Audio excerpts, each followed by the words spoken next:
প্রশান্তি জড়িত নিদ্রা মানুষের জীবনের একটা অত্যন্ত গুরুত্বপূর্ণ সুখ এবং প্রয়োজনীয়তাও। দেখতে গেলে এই সংসারের প্রত্যেক পশু পাখি, প্রত্যেক জীব অবশ্যই নিদ্রা প্রাপ্ত করেন, কিন্তু মানুষ, যার মধ্যে বিচার বিবেচনা করার শক্তি অন্যদের থেকে অনেক বেশি, তার কিন্তু ঘুমের কিছু সমস্যা অবশ্যই হয়। কি বলেন, তাই তো? এবার এর কারণ কি? চিন্তা। এবার চিন্তা আমাদের সবার জীবনে আছে। আমরা সকলে জানি যে চিন্তা কখনো আমাদের সাহায্য করে না, তাও আমাদের জীবনে আছে। কেন? চিন্তার মাধ্যমে কি কখনো কোনো সমস্যার সমাধান হয়েছে? অর্থের চিন্তা করলে কি অর্থ লাভ হয়? ভবিষ্যতের চিন্তা করলে কি ভবিষ্যৎ ঠিক হয়ে যায়? স্বাস্থ্যের চিন্তা করলে কি স্বাস্থ্য নিজে থেকেই ঠিক হয়? হয় না। তাহলে এই সব কিছু থেকে আমাদের একটা ছোট্ট শিক্ষা অবশ্যই লাভ করা উচিত। আপনিও আপনার কাঁধ থেকে চিন্তার এই বোঝা নামিয়ে ফেলুন। আর এই সব ইচ্ছে একত্রিত হয়ে আমাদের মনে চিন্তা উৎপন্ন করে। তাই এই চিন্তাগুলিকে ত্যাগ করুন। প্রকৃতির প্রেমের ওপর বিশ্বাস রাখুন। মনে রাখবেন, যিনি চিন্তা মুক্ত হবেন তিনি চিতা মুক্ত হবেন। সুখের নিদ্রা প্রাপ্ত করুন, আর নিদ্রায় যাবার আগে আমার সাথে ভালোবেসে বলুন, রাধা রাধা। মহাদেব, সেই দেবতা যিনি মহান, যাকে দেবতাদের দেবতা বলা হয়, যিনি হলেন আমার আরাধ্য। কখনো আপনার মনে এই প্রশ্ন এসেছে যে শিবকেই কেন মহাদেব বলা হয়, অন্য কোনো দেবতাকে কেন বলা হয় না? সেই কারণ মহাদেবের মধ্যে, ওনার মধ্যে এমন এক বিশেষ গুণ রয়েছে যা অন্য কারণ নেই। তা হলো নিঃস্বার্থ হয়ে মানুষের সেবা করা। যদি প্রয়োজন পড়ে, যদি সৃষ্টির পথে বিনাশের কালো মেঘ ছেয়ে থাকে, তখন নিজের প্রাণের চিন্তা না করে হলাহল পান করার জন্য প্রস্তুত থাকেন মহাদেব। আর এই অদ্বিতীয় ত্যাগের জন্যই শিবকে মহাদেব বলে ডাকা হয়।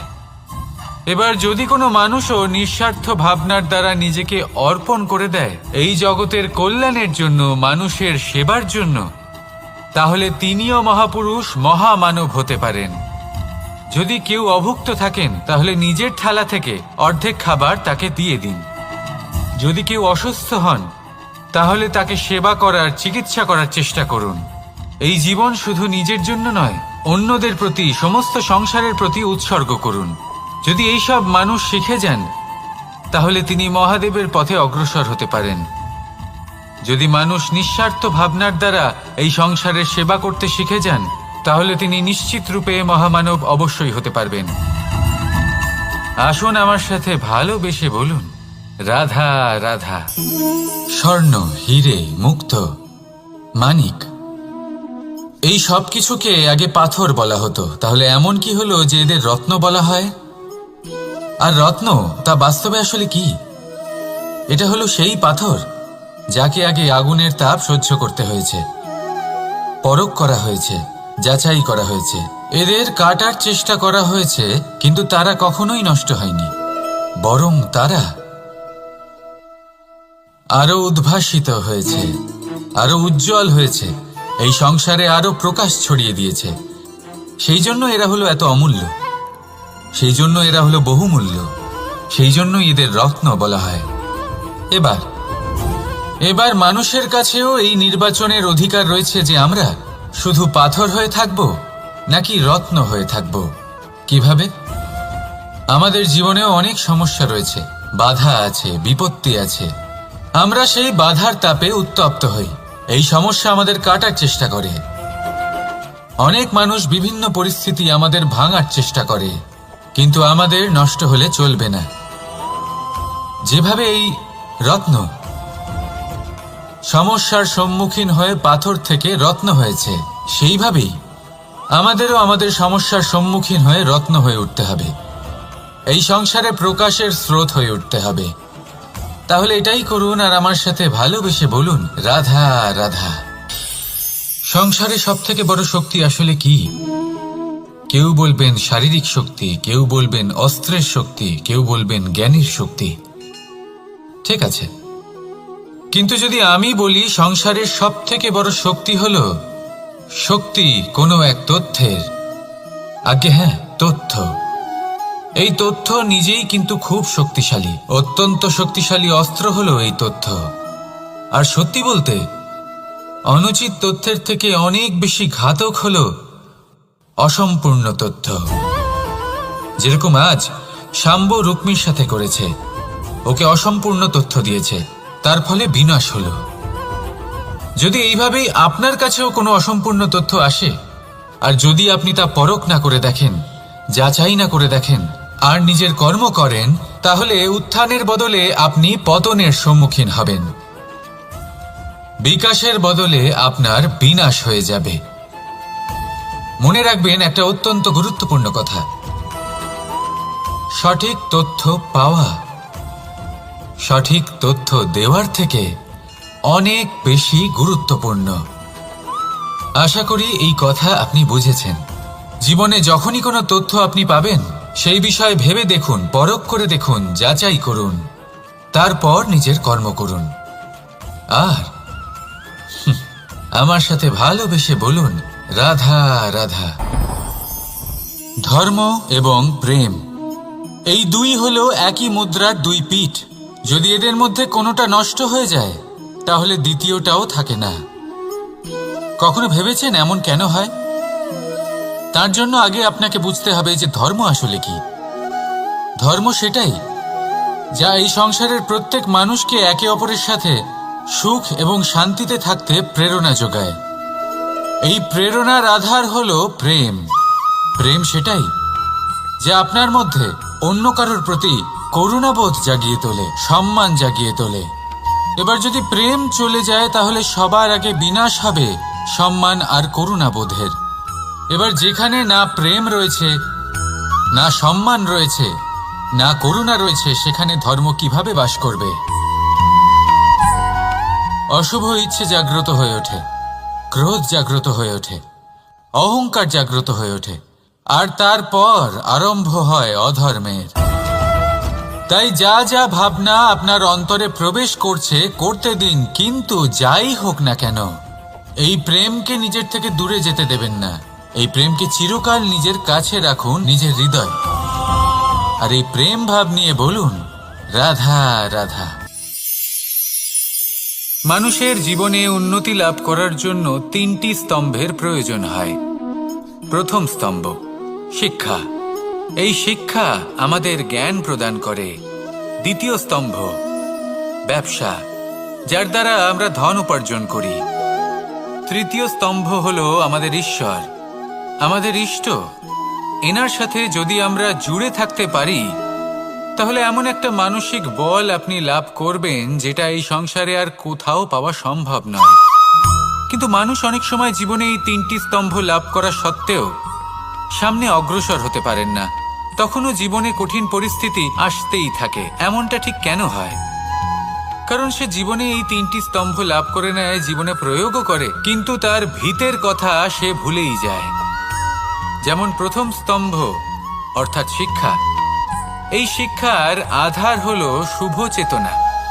যদি অন্তরে শুভ চেতনা না থাকে, তাহলে এই শিক্ষার কোনো গুরুত্ব থাকে না। দ্বিতীয় স্তম্ভ ব্যবসা। পরিশ্রম করে উপার্জন করতে হবে, এই কথাটা আমরা সবাই জানি এবং সবাই চেষ্টাও করি। কিন্তু ব্যবসা করতে করতে আমরা এটা ভুলে যাই আমাদের ব্যবহার কেমন হয়ে পড়েছে। এই ব্যবহার যদি শুভ হয়, তাহলে আমাদের উপার্জন আস্তে আস্তে একটা স্থির জায়গায় এসে পৌঁছবে।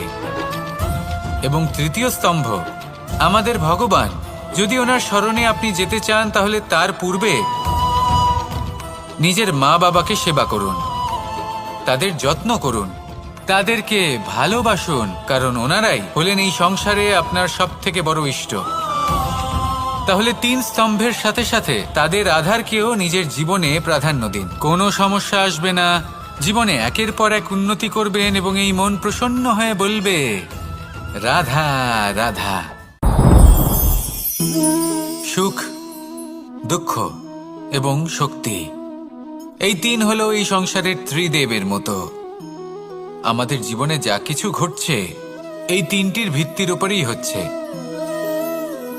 আসলে এই সংসারের একটা নিয়ম আছে, যখনই আপনি কিছু লাভ করেন এই সংসার আপনার পরীক্ষা নেয়। এটা জানার জন্য আপনার পরীক্ষা নেয় যে আপনি যা কিছুই লাভ করেছেন আপনি কি আদৌ সেটার যোগ্য কিনা। ঠিক সেইভাবেই এই সুখ, দুঃখ এবং শক্তি আপনার পরীক্ষা নিয়ে থাকে। যখন সুখ আসে তখন সে আপনার পরীক্ষা নেয় যে আপনার মধ্যে অহংবোধ জাগ্রত হয়নি তো। যদি অহংবোধ চলে আসে তাহলে সুখ সেখানেই সঙ্গ ত্যাগ করে। দুঃখ আপনার ধৈর্যের পরীক্ষা নিতে থাকে, আর যদি আপনার মধ্যে ধৈর্য না থাকে তাহলে এটা আপনাকে আরো বেশি দুঃখের গভীর অন্ধকারে ঠেলে দেবে। সেখানে শক্তি পরীক্ষা নেয় আপনার বিনম্রতার। যদি আপনি বিনম্র না হন তাহলে হয় এই শক্তি আপনার সঙ্গ ত্যাগ করবে, নয় এই শক্তি বিনম্রতার অভাবে আপনার পতনের কারণ হতে পারে। এই সংসারে যে কোনো ব্যক্তি যিনি এই পরীক্ষায় উত্তীর্ণ হয়ে থাকেন এই জীবনে তিনি সাফল্য লাভ করেন। আসুন আমার সাথে ভালোবেসে বলুন, রাধা রাধা।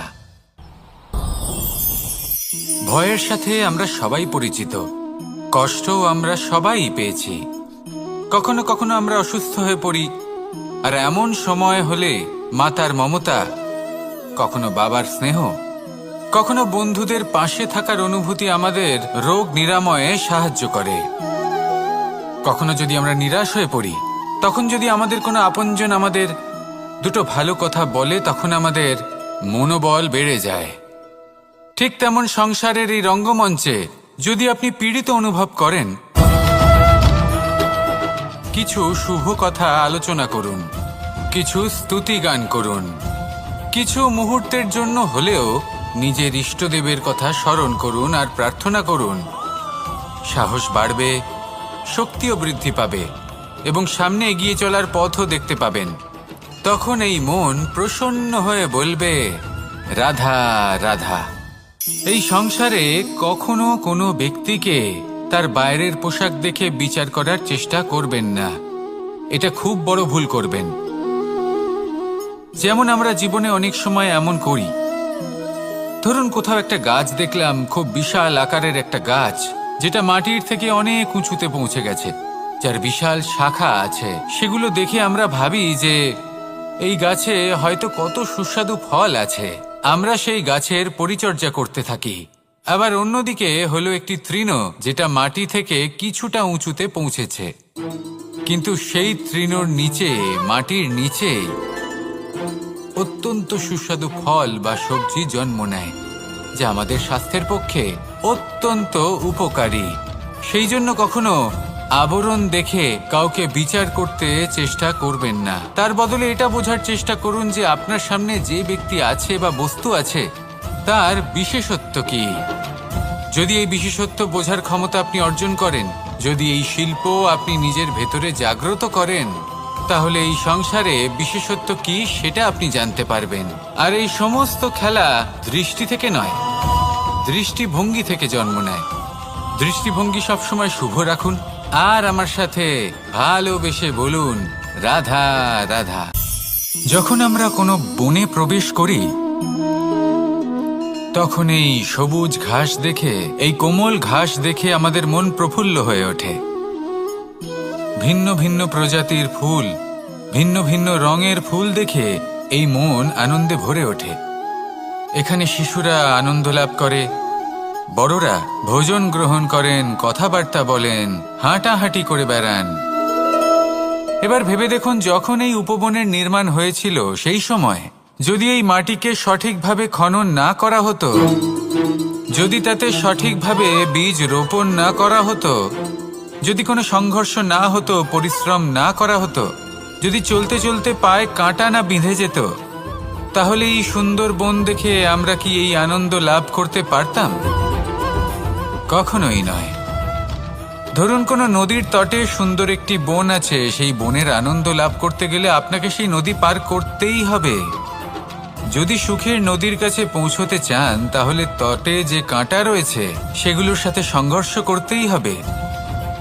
এই সংসারে যদি আপনি সুখ লাভ করতে চান তাহলে সুখ লাভের এই যাত্রা শুরু করতে হবে সংঘর্ষ দ্বারা। তাহলে সংঘর্ষকে স্বাগত জানান, এর পেছনেই সুখ রয়েছে যা আপনার জন্য অপেক্ষা করছে। এবার হাসুন আর আমার সাথে ভালোবেসে বলুন, রাধা রাধা। সংসারে আমাদের জীবনের সবথেকে বড় দোষ কি আপনি জানেন? কেউ বলবেন লোভ, কেউ বলবেন লালসা, কেউ বলবেন অসত্য। দেখুন, দুঃখের মূল কারণ হলো পরিশ্রম না করা। কিছু মানুষ ভাবেন যে আমি জীবনে কোনো পরিশ্রম করব না, অথচ আমি সবকিছু প্রাপ্ত করতে চাই। আর এমন এক কারণের জন্যই দূতের মতো খেলা আমাদের জীবনে প্রবেশ করার সুযোগ পায়। দূত। এই দূত আসলে কি? দূত অর্থাৎ কোনো পরিশ্রম ছাড়াই অন্য কেউ পরিশ্রম করে যা অর্জন করেছেন, যে সুখ সুবিধা অর্জন করেছেন, তা নিজের জন্য শুধুমাত্র একটা খেলার মাধ্যমে নিজের করে নেবার ইচ্ছে। আর এই ইচ্ছে অত্যন্ত বিনাশকারী হতে পারে। এই ইচ্ছে যদি আপনার বিবেক, আপনার মন, আপনার চেতনা, আপনার ভাবনা প্রবাহিত করে ফেলে, তারপরে আপনি চেষ্টা করতে শুরু করে দেবেন, আর সেইখান থেকেই আপনার পতন শুরু হবে। এই চেষ্টা করবেন যে অন্য কারোর জীবনের সমস্ত ধন, তার সমস্ত জীবন সম্পূর্ণভাবে নিজের করে নেওয়ার। কারণ প্রথমে আশা জাগ্রত হয়, আর এই আশা হতাশায় পরিণত হতে সময় লাগে না।